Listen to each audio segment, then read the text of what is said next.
ശ്രദ്ധിച്ചാൽ നിങ്ങളുടെ Germany student visa ഇനി റിജക്ഷൻ ആവുകയില്ല. ഒന്ന്, നിങ്ങളുടെ അപ്ഡേറ്റഡ് ആയിട്ടുള്ള ഡോക്യുമെന്റ്സ് സബ്മിറ്റ് ചെയ്യുക. പാസ്പോർട്ട്, ലാംഗ്വേജ് പ്രൊഫഷൻസി തുടങ്ങിയ കാര്യങ്ങൾ അപ്ഡേറ്റഡ് ആയിട്ടുള്ള സബ്മിറ്റ് ചെയ്യുക. രണ്ട്, നിങ്ങളുടെ ബ്ലോക്ക്ഡ് അക്കൗണ്ട് എമൗണ്ട് നിങ്ങളുടെ അക്കൗണ്ടിലുണ്ടെന്ന് ഉറപ്പുവരുത്തുക. മൂന്ന്, നിങ്ങളുടെ സ്റ്റേറ്റ്മെന്റ് ഓഫ് പർപ്പസ് SOP വളരെ കൃത്യമായി അറ്റാച്ച് ചെയ്യുക.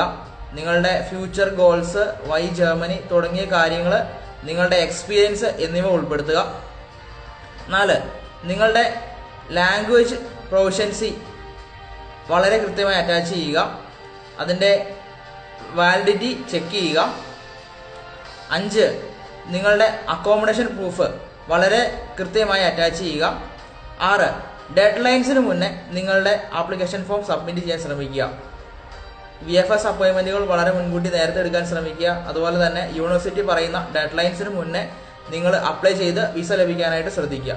ഈ 6 കാര്യങ്ങൾ ശ്രദ്ധിച്ചു കഴിഞ്ഞാൽ നിങ്ങളുടെ ജർമ്മനി സ്റ്റുഡൻറ്റ് വിസ ഇനി റിജക്ഷൻ ആവുകയില്ല.